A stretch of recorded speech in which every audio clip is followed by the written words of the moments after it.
Hola, ¿qué tal amigos? ¿Qué tal? Aquí Rodrigo Díaz Lluvero saludándonos el día de hoy en el programa Una nueva emisión de Vamos, Somos Chilenos por Radio Portales de Valparaíso junto a Cristóbal Leinbock y Martín Álvarez. ¿Qué tal Cristóbal? ¿Qué tal Martín? Bueno, Muy buenos días, ¿cómo están? Aquí estamos con todo el ánimo para poder comenzar eso es, este Cristóbal. programa. Vale. Disculpe, está silenciado. No, muy buenos días, Rodrigo. Aquí también con todo el ánimo, despertando con un cafecito y listo para lo que se venga en este programa. Despertando ya, bueno, algunos despertamos antes, oye, ya, listo, 10 de la mañana. eh, Bueno, aunque este programa va a ser transmitido en un horario que, digamos, intemporal, así que puede ser en realidad, en verdad, cualquier hora del día.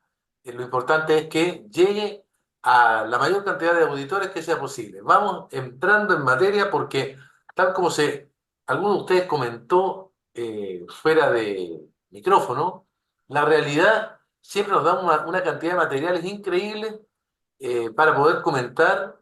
La cosa política está, digamos, con bastante, yo no sé si tanto nervio, ¿ah? Porque pareciera que las encuestas van mostrando que viene un ganador muy sólido para esta segunda vuelta, pero sí siempre se dan estas cosas medio picantes, estas cosas con algo de morbo, como es las declaraciones y el encuentro que hubo entre Eduardo Frei, Ruiz Tagle y José Antonio Cast. Partamos por ahí. Martín, comencemos contigo. ¿Qué te parece este encuentro y esta declaración? ¿Ah? La verdad que no lo esperaba para nada. No lo había ni siquiera pensado, no lo tenía en mi mente que podría pasar algo así. Quizás pensaba que Eduardo Frei podía votar por José Antonio, pero no que hiciera una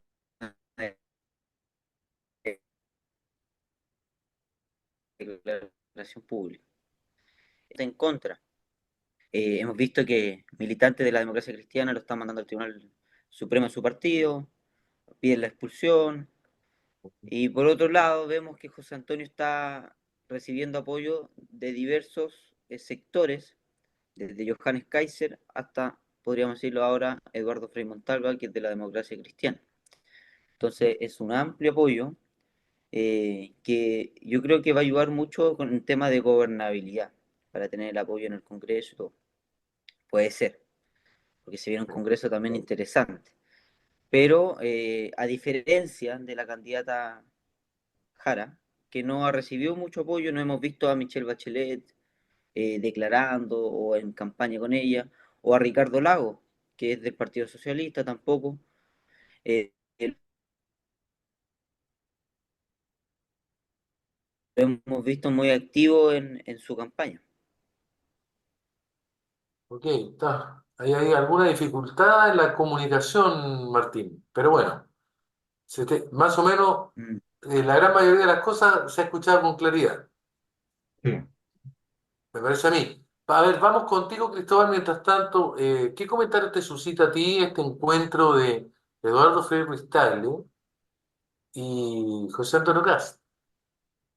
Bueno, para mí personalmente yo lo considero una gran alegría, yo creo para los chilenos, porque bien sabemos que últimamente está el famoso comentario que se dice la democracia cristiana es cualquier cosa menos cristiana. Sabemos que ha estado más citado más que quizás para la centro derecha, o sea, más a la centro izquierda que a la centro derecha, entonces me parece que este apoyo a Kast, así como le sorprendió a Martín, yo creo que también sorprende a muchos chilenos y me parece de que puede ser bastante positivo para Chile porque de haberse sido un apoyo para Jara, habría seguido dándole vuelo, dándole respaldo político y si la democracia cristiana me parece hubiera decidido apoyar a Jara, capaz que otros partidos políticos detrás de la democracia cristiana también se hubiesen sumado debido a este primer paso.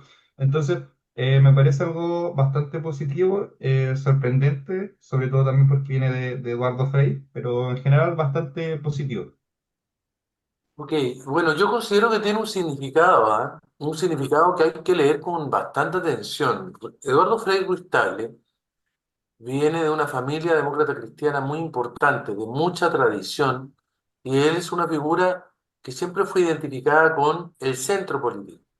Es una figura de centro, pero es una figura de centro que, siendo militante demócrata cristiano, yo creo que con este encuentro y con este señalamiento de que él tiene coincidencias con algunas partes del programa de Santo Cast, se enmarca profundamente lo que ha sido la estrategia de la conducción errática.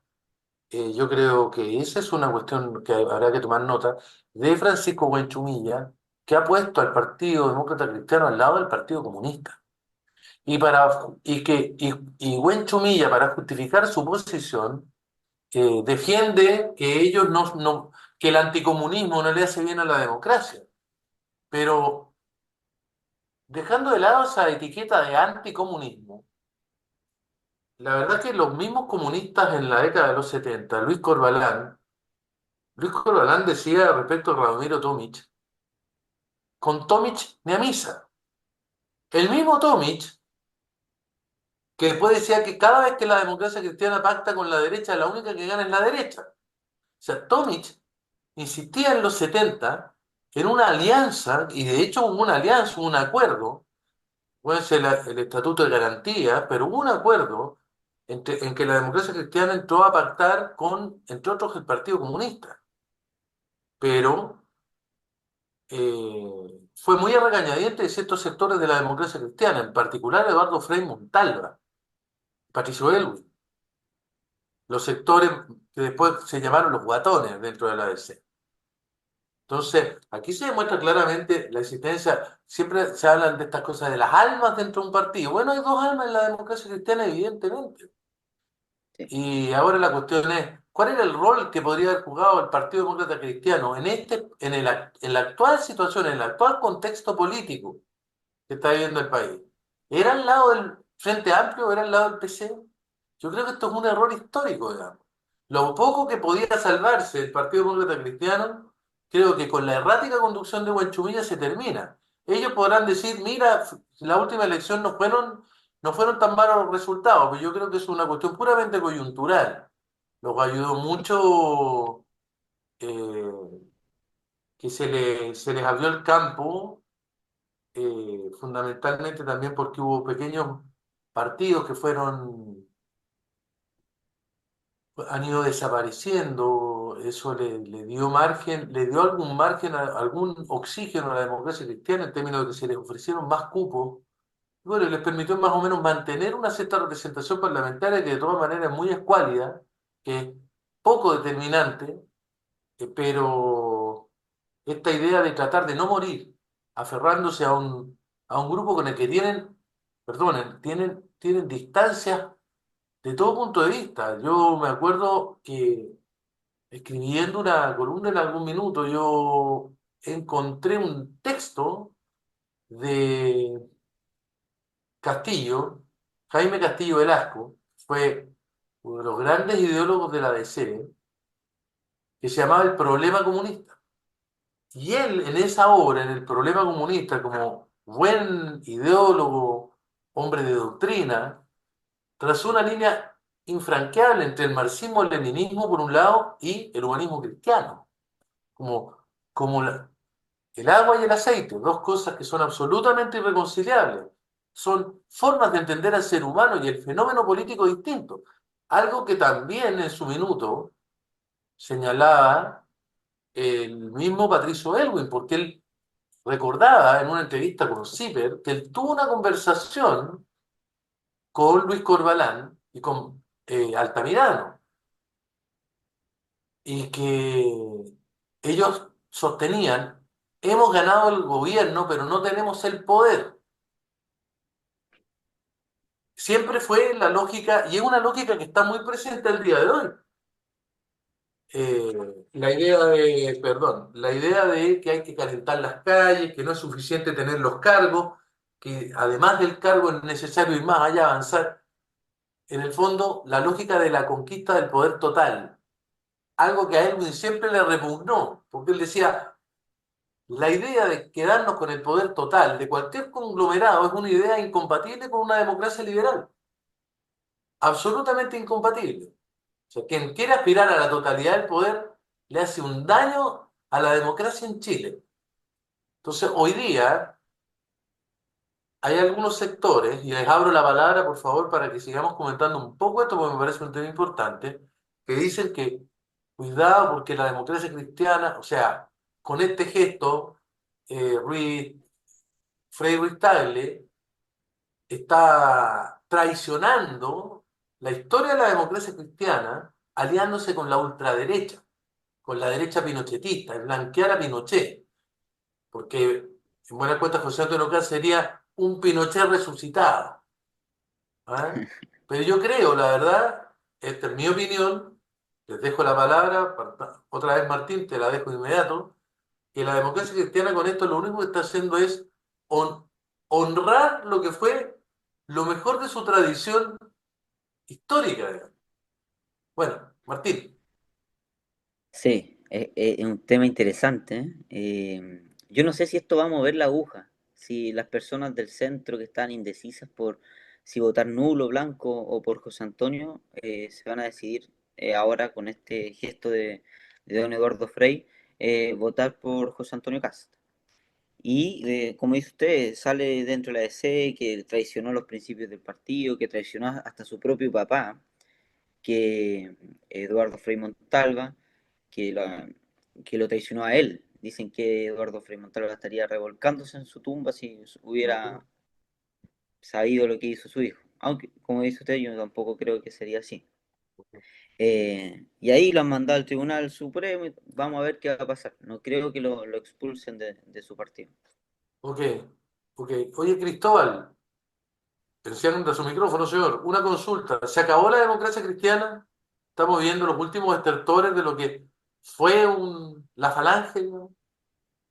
Uf, yo creo que es una buena pregunta y me parece que está por verse. Cuando José Antonio sea gobierno, que me parece lo más de sentido común, vamos a ver qué es lo que él decida, si decide gobernar con alguien de la democracia cristiana o no, o también va a depender mucho de cómo la democracia cristiana decida a qué proyectos de ley va a votar a favor o en contra, y yo creo que ahí se va a decidir mucho. Ahora, respondiendo más a lo que estábamos conversando antes sobre qué es la democracia cristiana, y yo me quedo mucho con lo que usted dijo, Rodrigo Díaz, de que al final básicamente están intentando mantenerse vigentes de todas maneras, porque si estamos hablando de democracia cristiana y metemos la palabra cristianismo, los proyectos que han votado a favor claramente no han sido muy ligados a los principios cristianos. Por ejemplo, bueno, si bien hubieron divisiones internas en su momento, la democracia cristiana fue decisivo para el matrimonio igualitario. Se podrá estar a favor o en contra, pero si es un partido con principios cristianos, claramente no fueron fieles a sus principios y se terminó aprobando. También votaron a favor de la reforma tributaria progresiva en 2014, que fue una reforma que aumentó los impuestos a las empresas y que, digamos, no benefició mucho lo que es las pymes, el empresariado. Y también, bueno, apoyaron el proceso constituyente. Entonces, a mí me parece que es un poco estilo Renovación Nacional. Renovación Nacional centro derecha, y la democracia cristiana me parece que ha sido más un centro izquierda centro, que claro, está intentando tener vigencia como sea, y yo así explico el cambio que han tenido ahora hacia la derecha de Kast, porque saben que evidentemente Jara no va a salir. Bueno, No sé. ok, hay una cosa que esbozó Martín también, que creo, a ver, comentemos un poco lo siguiente, porque él decía, ¿cuánto irá a influir las palabras de Eduardo Frei en la votación? ¿Será decisivo o no será decisivo? ¿Mm? Ahora, Frei representa un cierto clivaje de la historia política chilena, un clivaje que está ligado a, eh, a favor de Pinochet contra Pinochet, por decirlo así. ¿Mm? Él forma parte de ese mundo y él está envuelto de alguna manera en su historia, sobre todo, en realidad, sobre todo el padre, en ese clivaje. Y Frei fue un presidente de los gobiernos de la denominada transición política. Entonces la cuestión es si este debate acerca del rol histórico de la democracia cristiana, porque eso es lo que va a generar influencia o ninguna, interpela a los chilenos hoy, o los chilenos hoy día, de alguna manera, ya están dejando atrás ese antiguo clivaje y reemplazándolo por otro. Yo escuchaba hace algunos días, Manuel Antonio Carretón, un sociólogo chileno, dio una entrevista a un medio argentino, con un periodista, un buen periodista argentino, Alejandro Fontevecchia, y él le decía que a su juicio ese clivaje sigue vivo. Y el argumento que utiliza él es que el resultado de la elección anterior, cuando Jara se impone a Kast, los resultados, los porcentajes de adhesión, él los compara, dice, son prácticamente los mismos porcentajes que hubo con el sí y el no a Pinochet. O sea, 40 y tanto votó por Kast, 50 y algo votó por Jara, mismo porcentaje que se dio en el sí o en el no del plebiscito de Augusto Pinochet. Entonces, esos porcentajes de adhesión similares, según Garretón, explicarían la pervivencia del clivaje. Y de alguna manera, la gente tarde o temprano, independientemente que hoy día la sociedad chilena no es la misma, a la hora de la decisión más importante, vuelven atávicamente esos mismos escenarios mentales, por decirlo así, esas mismas representaciones, y no pueden evitar quedar atrapados en esa lógica. Eh, ¿Cuál es la opinión que tienen ustedes, digamos, al respecto, digamos? Que en el fondo la gente, tomándome de la pregunta que hacía Martín, ¿se va a sentir interpelada la gente por esto? Es decir, de alguna manera, sigue movilizando este escenario la decisión de los electores en Chile, o hoy día estamos en otra y eso es pura ilusión, ¿no? Martín, Yo creo que sí, al menos a los electores más, por así decirlo, mayores, adultos, con mayor edad, que vivieron ese tiempo y se consideran de centro de la concertación, eh, va a moverles la aguja. Yo creo que había muchos indecisos que estaban, como lo dije, entre el nulo y Cast, porque al ser de centro, democracia cristiana, no sé, demócratas, amarillos, les complicaba un poco votar por Jara. Eh, Eso era totalmente imposible, pero también tenían la duda con el otro, con José Antonio. Yo creo que ahora con estas declaraciones de Eduardo Frei, dándole el respaldo a José Antonio, yo creo que sí va a mover la aguja, quizás no públicamente, quizás no lo digan y salgan a declarar que van a votar por José Antonio muchas personas de centro y de la concertación, pero sí lo van a hacer en la urna. Va a ser un voto silencioso. ok, ok, bueno. Y Cristóbal, tu opinión. Sí, bueno, mi opinión es bastante similar. Yo creo que efectivamente influye, queramos o no, influye. La democracia cristiana, bueno, también por algo se ha mantenido vigente y eso en parte porque igual mantienen bastante apoyo de gente que pasó por el periodo de la concertación. Entonces, las decisiones políticas que toma el partido me parece que también esta misma gente que la ha apoyado siempre, de alguna u otra forma las va a seguir. Y yo creo que, como dice Martín, yo creo también que va a mover un poco la aguja, sobre todo se va a ver en el voto silencioso, tal vez. No, Ok. no creo que haya voto nulo quizás por parte de ese espectro. Bueno, no sé cómo lo verá usted, Rodrigo. Yo agrego algo nada más, Cristóbal. Agregaría que estoy dispuesto a pensar y arriesgarme en el sentido de que eh, el estallido y la separación de aguas que estableció entre quienes lo apoyaron y todavía lo apoyan, y quienes no lo apoyaron en un inicio, bien, habiéndolo apoyado inicialmente, ya han tomado una distancia sideral de aquello. Creo que ese hecho, que tuvo una potencia enorme, muy, muy, muy marcador, muy traumatizante, va a influir mucho en esta elección. Yo creo que eh, no se van a dar esa cifra 50 y algo versus 40 y algo. Yo creo que el plebiscito de salida del primer proceso constituyente expresa este nuevo clivaje, lo expresa mucho mejor. Ese plebiscito de salida ahí no estaba el pinochetismo, el post-pinochetismo versus el antipinochetismo, no, no es así. Ahí estaba los que adoraron la demolición de 2019 y los que la rechazaron visceralmente, la rechazamos visceralmente. Creo que eso va a ser mucho más incidente en esta elección. Y yo creo que lo más probable es que el resultado electoral de la segunda vuelta va a ser una cifra similar al plebiscito de salida. Sí, y complementando lo que hizo usted, Rodrigo Díaz, acá estaba revisando las encuestas que ha hecho Panel Ciudadano, que sabemos que fue la encuesta más fidedigna a los resultados que realmente se dieron, porque había mucha ¿Mm? gente que, por ejemplo, ponía a Parisi cuarto, quinto y terminó saliendo segundo. La única que apostó como Parisi tercero fue Panel Ciudadano, la que más acertó. Y ahora estaba leyendo y, claro, efectivamente, como dice usted, los resultados están muy cercano al plebiscito de salida. Acá se está hablando de que Kast obtendría un 59% de los votos, sin contar votos nulos y blancos, contra un 41% de Ahí Janet Jara. Yo está, imagino que andarán por ahí las cifras. ahí está. Es decir, yo creo que más va por ahí la cosa. De todas maneras, oye, nos quedó un tema pendiente, ya que lo mencionaste, la encuesta. El otro día no alcanzamos a hablarlo, creo yo, con toda la dimensión, ¿ah? Pero, escucha que se equivocaron las encuestas en esta primera vuelta, ¿ah? ¿Se equivocaron o fueron malintencionadas? Esa es un poco la duda que yo tengo. ¿Mm? Yo creo que se equivocaron.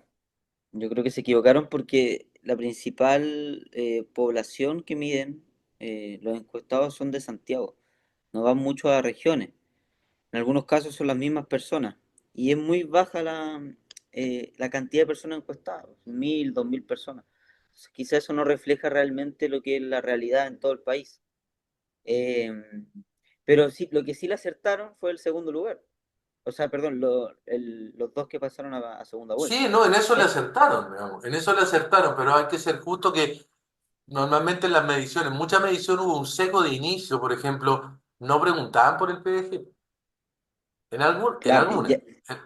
lo de ella muerto ya, ya está Entonces las vigente. mismas encuestas fueron condicionando cierto escenario, porque ahí está la duda, ¿qué habría pasado si las encuestas le hubieran dado más bolilla al PDG desde un inicio, digamos? Quizás Eh, estaríamos en otro escenario probablemente. ¿Quién Puede ser. sabe? ¿Quién Sí, sabe? ¿No, exacto, sí, Cristóbal? sí, no, yo quería complementar con lo mismo, y qué bueno que lo tocaron porque yo lo iba a comentar y pensé que iba a quedar yo solo como conspiranoico tal vez. Eh, pero yo creo que efectivamente, o sea, Parisi cuando él sale segundo con un 20% de los votos, es de las primeras cosas que dice es que de las encuestas claramente fueron manipuladas. Y a mí me parece que no hay una equivocación, a mí realmente me parece que efectivamente hubo una manipulación porque que que Parisi haya sacado 20% de los votos, yo creo que era algo que se sabía. Y no me sorprendería que quizás por un miedo a los partidos políticos tradicionales haya habido un miedo por detrás para, de cierta forma, ocultar los verdaderos puntos que estaba apuntando París y no darle tanta visibilidad, porque al final me parece que en las internas se sabía que era un candidato que realmente tenía posibilidades de salir, de pasar a segunda vuelta, porque al final la diferencia de votos con José Antonio fueron de 500.000 votos.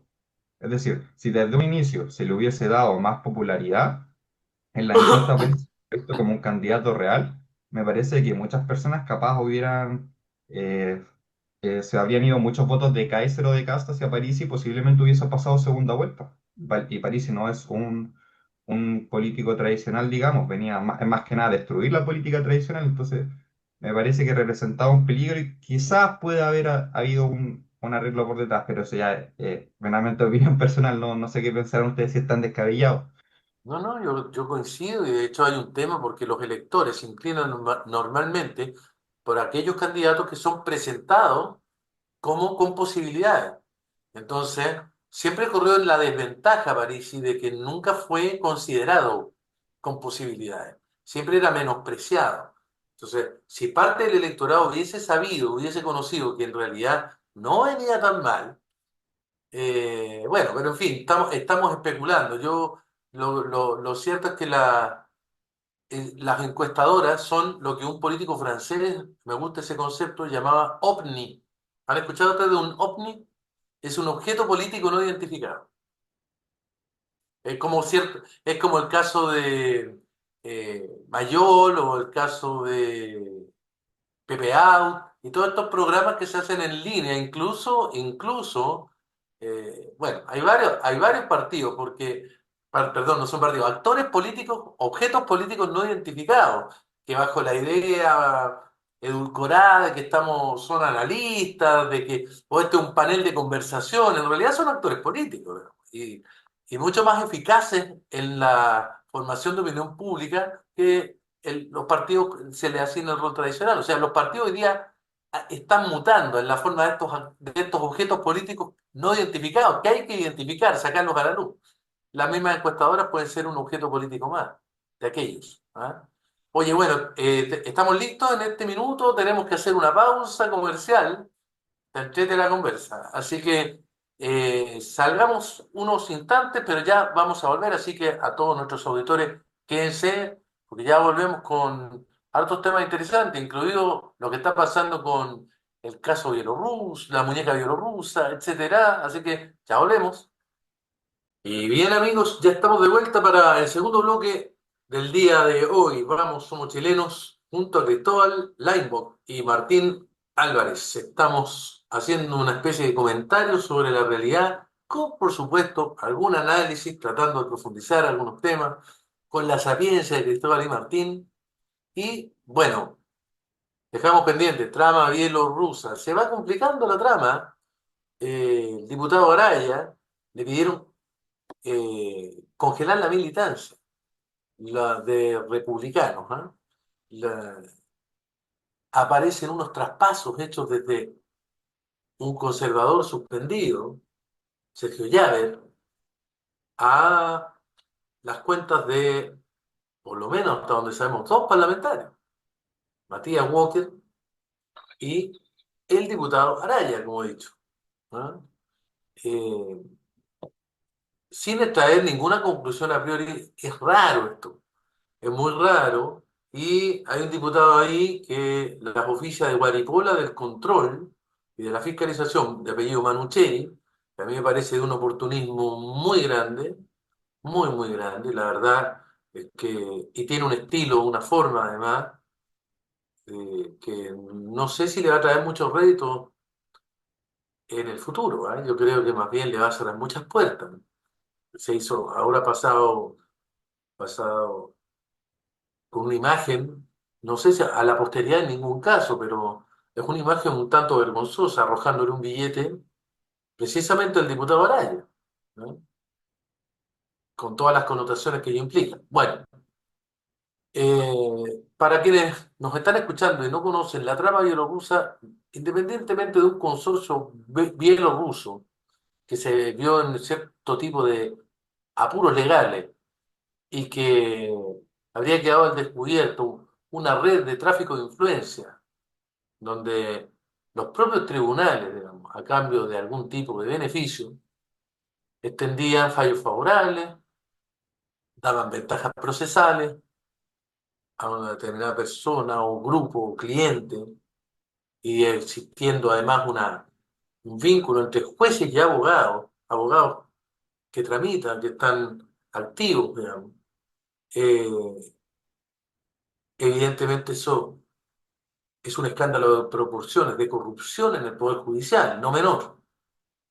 Y otro tanto cuando empieza a partir de aquí a observarse que existen conexiones entre otros poderes del Estado con los ministros de las cortes del país. Y ahí es donde viene una cierta discusión que ya la abriremos. Pero bien, Martín, Cristóbal, este es el primer tema con el que disparamos. Me gustaría la opinión de ustedes acerca de cómo ven este tema, qué es lo que debería ocurrir para después a ver si alcanzamos a tratar algunos otros temas que son interesantes. Bueno, vamos, Martín. Bueno, Este es un tema bastante complejo y demuestra lo que está pasando en nuestro Poder Judicial. Cómo está. Está hace muchos años, yo creo así, pero ahora se empezó a destapar todo y es una caja de Pandora porque sale una persona por acá, después aparecen dos más y este está ligado con este otro, así. Y podemos ver que el diputado Araya recibió 1.700.000 en su cuenta y eh, el diputado o senador Walker también, pero él lo dice por sí solo. Eso ya es raro, recibir plata de una persona que es eh, conservador de bienes raíces y que está involucrado en este tema. ¿Ya? Entonces la Fiscalía y la Justicia tendrá que hacer su pega y esto es caiga quien caiga. Eso lo que tiene que pasar es caiga quien caiga. No pueden haber respaldo por parte del Partido Republicano ni de ningún partido. Entonces, lo más cuerdo sería que el diputado Araya congele su militancia y ¿Pero para te que acuerdas no tú? involucre el partido. ¿Mm? No, perdona, ¿te acuerdas tú que Adelita Rabanales en una reunión de pleno de la Corte Suprema le habría espetado a sus pares: aquel que esté libre de pecado que arroje la primera piedra, insinuando que aquí está en el mismo lodo, como diría el tango, todos manoseados? Cuando Sí, todos son culpables, nadie es culpable. exactamente, se cubren entre ellos. Y así lo hemos visto. Bueno, y un punto ahí con el diputado Manucheri, la verdad para mí es un picante y soberbio. Se cree, los humos se le fueron a las nubes porque sacó primera mayoría nacional, algo así, y le fue muy bien en el norte, en su distrito en Coquimbo. Pero es un soberbio. Lo que hizo ayer fue eh, súper, no era necesario. Y ha tenido otro episodio en la Cámara y en otros lugares con diputados Sí, y senadores de su propio partido. O sea, es así es. súper innecesario. Coincido plenamente. Cristóbal, ¿cómo lo ves? Sí, oh, harto que decir. No sé si me podré extender un poco, o quizás Desprende mejor no, nuestro que... pero es que acá son muchos temas. Yo creo Mucho. que por encima podemos coincidir todos en de que efectivamente esto es lo que está mal. Me parece que, como decía Martín, que el diputado Araya congele su militancia sería lo más adecuado, pero para mí esto representa un problema político más grave y más trascendental, y es de que nosotros como derecha tenemos que dar el ejemplo. Sobre todo diputado Araya. El diputado Araya fue bombero, reservista, es psicólogo, es abogado, ha sido de valores, convicciones, representando fuertemente lo que es la derecha chilena y de una muy buena manera. Entonces, que ella sucumbió a la tentación, como se dice, para resistir este soborno o como este pago de 1,7 millones de pesos, para mí resulta algo súper grave, y también representa que necesitamos urgentemente una reforma al Poder Judicial, porque bien sabemos que estos jueces que han sido corruptos, que se destapa ahora, son designados por el presidente. Entonces, si estos jueces, que ya sabemos que son corrompibles, van a seguir siendo designados por altos cargos, esto se va a seguir repitiendo sistemáticamente. Entonces, lo del diputado Araya, más del soborno en sí, que se haya corrompido, me No, parece súper grave lo que representa. pero seamos justos, Cristóbal, seamos justos. El diputado niega haber recibido el dinero, a diferencia de Walker, que Orondo dice que eran amigos y que eso era para ayudar a un hijo. Pero en el caso del diputado Araya, él lo niega. Entonces, démosle el Mm. beneficio de la duda al diputado Araya. Él, mira que, hasta donde yo sé, goza de la presunción de inocencia. Claro, sí, efectivamente, Rodrigo. Sí, acá te estoy leyendo y claro, efectivamente no es culpable todavía, No, pero claro, igualmente la acusación es algo grave. Yo creo que, bueno, sí, es mejor darle el beneficio de la duda, pero igual ya que se le haya asociado, claro, en caso de que sea cierto, muy grave, pero también está el beneficio de que efectivamente sea una mala jugada política para desprestigiar su imagen. oye, ahora, perdón, yo quiero decirle a los dos lo siguiente. Creo que no existe mecanismo alguno de nombramiento de jueces que impida eventualmente fenómenos de tráfico de influencia o corrupción. Fíjense que aquí hay una cuestión que debe ponerse en la discusión. Uno siempre apela en materia de corrupción o transparencia a sistemas de control eficientes. Pero cuando uno va subiendo la pirámide de la administración, llegas a los cargos más altos, a los que controlan al resto. Entonces, donde la pregunta que queda en el vacío es quién controla al controlador, quién controla al que es el dueño de la pelota, por decirlo así. Y ahí donde lo único que tú puedes aspirar es a que quienes detentan los más altos cargos en las distintas instituciones del país sea gente proba, sea gente de alto estándar moral. Entonces, evidentemente uno debería tratar de que los que llegan a los puestos más altos sean gente de una alta probidad y de un alto estándar moral en términos personales.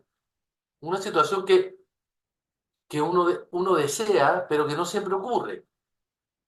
Acuérdense ustedes, ahora, los incentivos para el tráfico de influencia en Chile son muy altos. ¿O ustedes piensan que el Parlamento, cuando pone el ojo en un determinado ministro para designarlo en la Corte Suprema, no está pensando en que ese ministro va a tener que fallar conforme a una determinada orientación? Por ejemplo, lo que fue el fallo de la CISAPRE. Un fallo, si ustedes no son abogados, no sé, ¿alguno de ustedes, a todo esto nunca le he preguntado a Cristóbal Martín, ¿alguno de ustedes es abogado o no? ¿O estudió Derecho? No, yo estudio ingeniería comercial. Por eso, ya. ¿Y tú, Cristóbal? No, yo estudio, adivine Rodrigo, No sé, pues, doctor, cuente aquí. psicología estudio yo. Ah, muy bien. Bueno, mira, Usted es el experto aquí, así que sí, lo que les quería comentar es que el fallo de las ISAPRE, el famoso ministro Muñoz, que finalmente fue destituido, dictó un fallo con alcance general, algo que es muy extraño, muy raro. Entonces fue un fallo hecho casi a la medida de lo que el gobierno de turno, el gobierno de Boric quería, que era poner en jaque la industria completa de las ISAPRE. Pero el fallo fue escandaloso, esa es la verdad. Aunque algunos colegas que yo conozco se han sentido complacidos porque les carga el sistema de ISAPRE, pero nadie puede negar que el fallo como tal era lindando en la prevaricación, les diría yo. Entonces, y en el pasado ha sido lo mismo, pero con signos distintos. Y nada va a impedir que en el futuro sea lo mismo. Yo recuerdo el nombramiento del fiscal nacional, Jorge Abbott. La noche anterior a la elección que se hizo en el Senado, la votación del Senado, la noche anterior estuvo Abbott en la casa de Guido Girardi, cenando en la casa, y estaban presidentes de todos los partidos, por lo menos de otros partidos. Entonces, ¿qué se habló ahí? ¿Qué compromisos se sacaron? Y siempre, acuérdense, porque ha habido tantos escándalos a los que después misteriosamente se les echa tierra, se dicta orden de no perseverar, entonces se salvan las responsabilidades de determinados sectores de la política de manera muy conveniente. ¿Qué garantiza que eso no ocurra en el futuro? Yo creo que nada lo garantiza. La llegada de Dorothy Pérez a la Contraloría, por ejemplo. La diferencia enorme que hay entre su actitud y la de Bermúdez. ¿A qué obedece? Yo creo simplemente que ahí entran a jugar factores como la ética personal. Entonces, y eso lo digo al futuro porque sé que estamos haciendo una síntesis muy grande del tema, porque quiero llevarlos a otro tema, eh, pero es un tema que no lo vamos a resolver tan fácilmente. Yo lo único que les puedo decir es, en la justicia, nadie, nadie llega a ministro de la Corte Suprema sin deberle un favorable. Nadie llega a ser notario si es que alguien previamente no tomó el teléfono. Esa es la realidad. Si se pusieran a investigar cuántos notarios fueron nombrados después de que alguien en otro poder del Estado tomó el teléfono y dijo, oye, mi hijo está postulando, mi sobrino está postulando. Es muy complicado. Este es un tema donde hay un tejado de vidrio, pero de demasiada cantidad de gente. Todo lo que les puedo decir. ¿Ah? Y, Sí, perdón, una última cosa. Así como Hermosilla, el escándalo de Hermosilla. ¿Ustedes creen que Hermosilla es el único Hermosilla de Chile? No, hay muchos Hermosilla. No sé si tantos, pero hay, ¿ah? Hay Hermosilla. Son bien conocidos, les diré. ¿Ah? Así que bueno, ¿algún comentario adicional sobre este tema? Porque si no, los quiero llevar a un par de asuntitos que están pasando por acá cerca. Sí, no, yo, solo lo que usted dijo, Rodrigo Díaz, me recordó mucho lo que dijo Harold May Nichols en su momento, cuando fue candidato, y es de que él decía que la...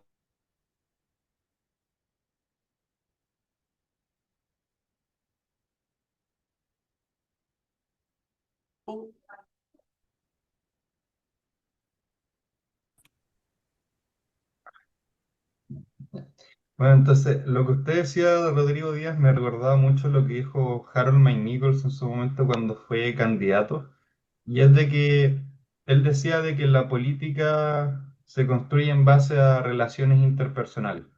Y me parece que con lo que usted dijo, eso claramente queda demostrado. Como usted dijo, no hay nadie que llegue a altos cargos sin deberle nada a nadie. Y eso me parece que en parte va ligado a capaz nuestra naturaleza y que la política efectivamente está construida en base a amiguismo, confianza y este tipo de cosas. Mm, sí. Bueno, uno puede recibir un favor de alguien, pero eso no debería, ¿por qué? Pese a lo que muchos piensen, comprometer un fallo, comprometer una acción imparcial por parte de la administración, etcétera. El problema es cuando un determinado favor se traduce en ir contra la ley para hacer un fallo a la medida de una determinada persona, etcétera, ¿no? O saltarse los conductos regulares y naturales dentro de la administración pública para ayudar a unos en perjuicio de otros, etcétera. Ese es un tema. Pero oye, por el tema del tiempo, el tiempo es un tirano. Martín, Cristóbal, quiero llevarlos a que puedan comentar, hacer algún comentario sobre las siguientes dos noticias que yo veo acá en la prensa del día de hoy. Que se llevó a cabo un desalojo, otro desalojo en una feria navideña en Peñalolén. Y este desalojo terminó con dos carabineros heridos, ¿no? O sea, hubo barricadas, incluso un ataque a comisaría. Y el otro hecho es que en el centro de Viña apuñalaron a un turista belga. Pasó ayer. Y habría un colombiano detenido como presunto autor de esta situación. Entonces, a mí me parece que aquí estamos, estos dos hechos son bastante reveladores, cada uno en su dimensión, de que estamos con un problema de orden público más o menos complejo. ¿Ah? Y que, bueno, y de algo más. Pero quiero escuchar, a ver, ¿qué le parece, Cristóbal? Partamos contigo. Este tema, si quiere, lo dividimos. Primero, lo que fue el desalojo de la Feria de Peñalolén y la reacción que hubo de parte de los feriantes, que terminó incluso con un atentado, un ataque a una comisaría y con dos carabineros heridos. Sí, claro, bueno, desde luego siempre es preocupante cuando pasan este tipo de cosas. A mí en lo personal no me gusta mucho. Aquí estaba viendo la noticia, dice que el desalojo buscaba retirar una feria navideña ilegal instalada en la comuna que según las autoridades no contaba con permiso. Bueno, estas prácticas, esto no es un desprestigio por parte de la Carabineros, quizá una crítica más constructiva, pero siempre se han hecho este tipo de prácticas de desalojar a gente, por ejemplo, los típicos vendedores ambulantes, en este caso una feria ilegal, pero digamos al final y no sepa, a priori no eran delincuentes, no estaban haciendo eh, nada ilícito y que, claro, llegó Carabineros a cumplir con la ley como es debido y el resultado fue claramente reaccionando de forma muy agresiva a los feriantes y, bueno, claramente terminaron los carabineros en el hospital. Entonces, bueno, me parece preocupante de que la imagen del carabinero en Chile se haya visto tan desprestigiada como que para ahora la gente, en este caso los feriantes, se sientan que tienen el poder de matar a dos oficiales de nuestras Fuerzas Armadas de carabineros.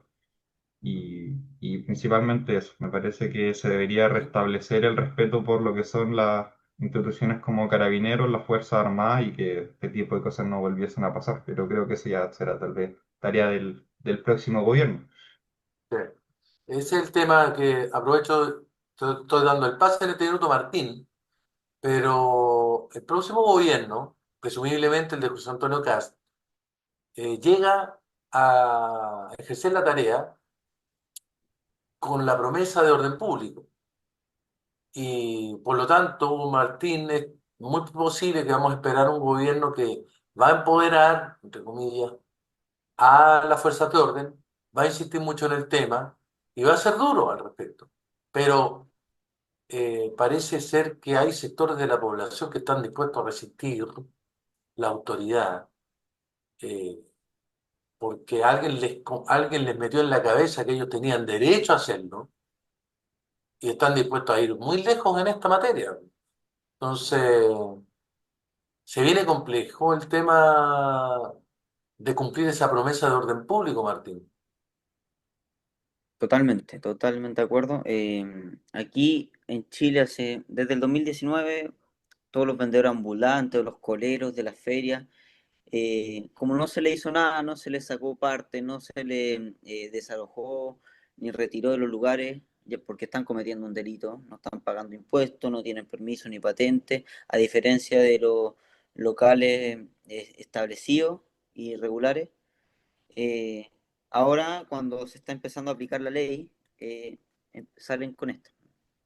Pasan estas cosas y aparece el fantasma del 18 de octubre con barricadas y carabineros heridos, haciendo como una antesala a lo que podría pasar durante el próximo gobierno, que es muy probable que pase y que salgan nuevamente a las calles, porque se está generando todo el ambiente.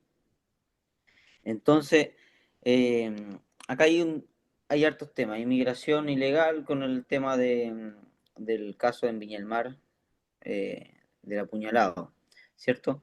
La delincuencia y la inseguridad que es visible, lo podemos ver en la calle, no podemos hacer vista gorda en eso. Entonces es súper necesario que el próximo gobierno empodere a Carabineros y le dé el respaldo para que puedan hacer cumplir la Constitución y las leyes, que es lo que falta en Chile, que se haga cumplir la ley.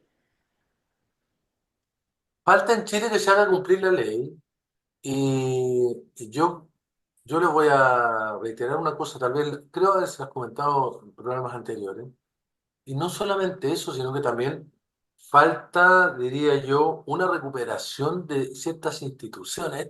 Mira, esto es muy complejo. Días atrás yo le comentaba de todas maneras a otras personas que aquí en Valparaíso son muchas las personas que cada vez que llaman a Carabineros y a todos les dan la misma respuesta. Le dicen desde Carabineros, en el minuto en que se les llama, estamos en otro procedimiento, cuando nos desocupemos vamos. Que esto es una respuesta estándar, para encubrir una suerte de inacción a ratos, o una cierta marginación de Carabineros, en ciertos contextos al menos. Y es una cosa muy preocupante. Entonces, el, eh, estos hechos en donde se agrede al personal de Carabineros, eh, claro, si no suscitan una reacción vigorosa de parte de todo el entorno del sistema político incluso, ¿ah? De condena, poco probable que Carabineros se motive así para querer actuar. Ese es un tema. El gran desafío del próximo gobierno, que es el tema del orden público, yo creo que va a venir muy cuesta arriba. No olvido yo ese chantaje encubierto del que ha hecho gala durante estos 4 años el Frente Amplio diciendo, nosotros damos garantía de estabilidad. Lo escucharon ustedes, ¿cierto? Entonces, entonces eso en el fondo está diciendo, si nosotros no estamos en el gobierno, nosotros hacemos que todo se queme, todo reviente. Y ahora vamos a ver, a Vamos a ver partir, si es así. vamos a ver si es así, exactamente. Porque Mm. también, dicho sea, uno no se puede dejar chantajear por el temor. Eso tampoco es positivo para nadie. Bueno, en el otro tema del centro de Viña, este turista apuñalado, que efectivamente también devela una situación de orden público general, eh, ¿qué debería hacer, qué debería hacerse para, Cristóbal, brevemente, porque ya nos va quedando poco tiempo, para tratar de contener o de precaver este tipo de situaciones en una ciudad que hasta hace algunos años atrás era una ciudad muy tranquila, con un centro magnífico, digamos. Entonces, ¿qué medidas debieran adoptarse? Brevemente, Cristóbal. Muy brevemente y siendo tajante, reforzar debidamente las Fuerzas Armadas. Legislar para darle el mayor poder posible a las Fuerzas Armadas, al carabinero, al uso de la fuerza, a que vuelvan a ser garantes de seguridad. Siendo muy tajante, Ok. esa es la respuesta que yo daría. Ya, o sea, tú meterías las Fuerzas Armadas en la ciudad de Viña, eventualmente. O sea, no Fuerzas Armadas, sí carabineros. Bueno, Aumentaría el número de carabineros en las calles. ya. Yo, yo, Martín, yo agregaría algo. Fortalecer a la seguridad municipal, darles más garantía, capacitación y un poco más eh, se me fue la palabra, pero de implementos, de poder ejercer algún tipo de retención, fuerza y tener armas no letales, porque ahora están previniendo muchas cosas, pero sí. no tienen las cosas para poder defenderse. Sí, y yo sobre todo, bueno, incorporaría una mejor coordinación que tiene que existir entre diversos órganos, estoy de acuerdo, municipio de Viña del Mar, Carabineros, PDI, la Seremi de Salud, hay que involucrarla más, impuestos internos también, o sea, en Policía este marítima, minuto, ¿ah?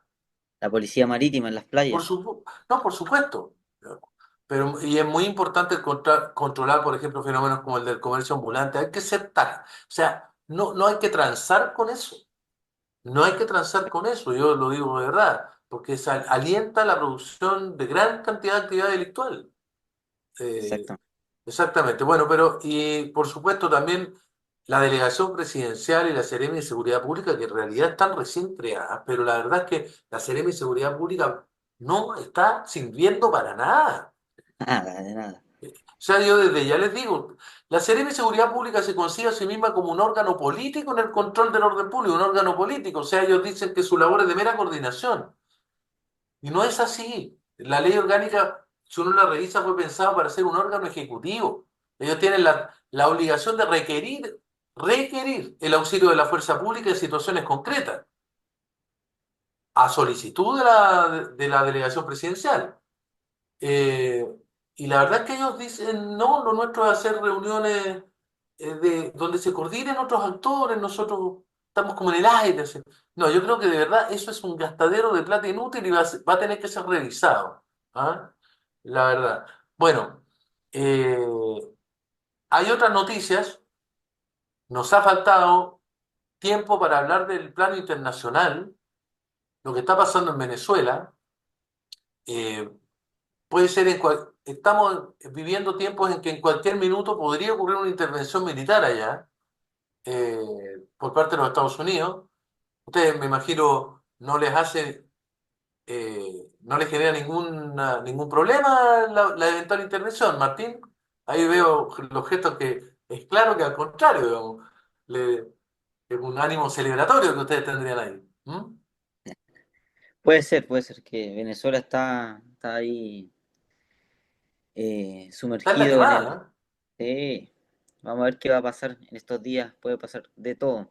Sí, pero Tampoco tocamos un tema que pasó ayer, la acusación constitucional contra el ministro Pardo, que Ah, fue la salvada de rechazada. Pardo. La salvada de Y fue Pardo. rechazada por culpa de 7 senadores de Chile Vamos, que votaron en contra de la acusación. Osandón, Chaguán, Núñez, Walker, Cruzcoque y Keiter. Ahí está, para que lo recuerden.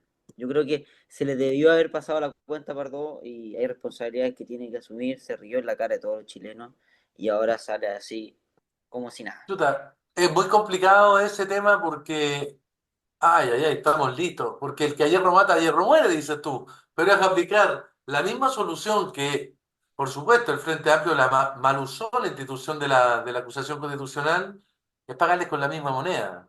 O sea, Mm, hay algo más de revancha que de justicia ahí, Martín. Pero dejando, sí. ¿sí o no?